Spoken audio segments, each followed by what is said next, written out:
రా అన్నయ్య, ఎలా ఉన్నావు? వదిన ఎలా ఉంది? అందరూ బానే ఉన్నారు. వీడేంటి అలా మూల కూర్చున్నాడు? ఏదో పిచ్చి మంకు పట్టు. సర్లే వదిలే.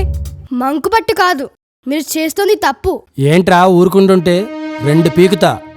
మీ జనరేషన్ అంతా అంతేగా. అసలు ఏమైంది బావగారు? ఆగస్ట్ 15కి లాంగ్ వీకెండ్ వచ్చిందా? సరదాగా ఒక 3 డేస్ ట్రిప్కి వెళ్దామని మేము. నేను రాను, స్కూల్లో ఫ్లాగ్ హాస్టింగ్ మిస్ అయిపోతా అని వీడు. మంచి బ్రేక్ వస్తుంటే వదులుకోవడానికి పిచ్చా వీడికి. నేను ఫ్లాగ్ హోస్టింగ్ మిస్ అవును అంతే.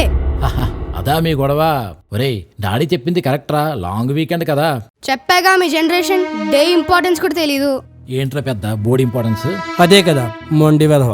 ఏదో 150 years అనుకుంటా టైంపాస్కి వచ్చి మనల్ని బానిసలుగా చేసి దేశాన్ని ఆక్రమించిన బ్రిటిష్ వాళ్ళని వెళ్ళగొట్టిన రోజు. 150 కాదు, 190 years. కరెక్ట్.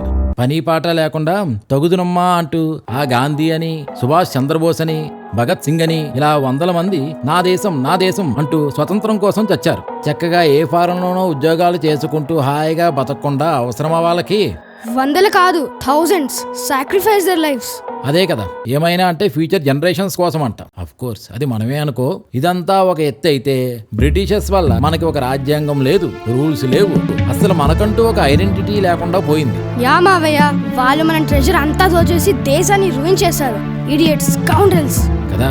అయితే ఈ ఫ్రీడమ్ ఫైటర్స్ ఊరుకోక పిచ్చోళ్ళ ఇవన్నీ మళ్ళీ మనకి తిరిగి తెచ్చారు. ఏమన్నా అంటే భారత్ మాతాకి జై, మేరా భారత్ మహాన్ అనే స్లోగాన్స్ ఒకటి. నా ఫేవరెట్ అయితే జై జవాన్ జై కిసాన్. అయినా ఏదో హాలిడే ఎంజాయ్ చేద్దాం అనుకుంటే వీళ్ళందరినీ తలుచుకోవడానికి ఆగస్ట్ 15th ఒకటి పెట్టి తెచ్చారు. బావగారు ఇంకొద్దు, మా తప్పు బాగా తెలిసేలా చేశారు. ఇండిపెండెన్స్ డే ఎంత ఇంపార్టెంటో, మనం ఇలా బతుకుతున్నామంటే దాని వెనుక ఉన్న వేల మంది కృషి ఏంటో తెలిసొచ్చేలా చేశారు. నువ్వు మనం మన హాలిడే 16th ఆగస్ట్ నుంచి పెట్టుకుందాం. నువ్వు స్కూల్లో ఫ్లాగ్ హోస్టింగ్కి వెళ్ళు, నేను అమ్మ మన కాలనీలో ఫ్లాగ్ హోస్టింగ్కి వెళ్ళి మన దేశభక్తి కొంచెమైనా చూపుతాం. Thank you daddy. నేను ఈసారి స్కూల్లో నా స్పీచ్ అదరగొట్టేస్తా. మార్చ్ ఫాస్ట్లో ఫస్ట్ వస్తా. జై హింద్.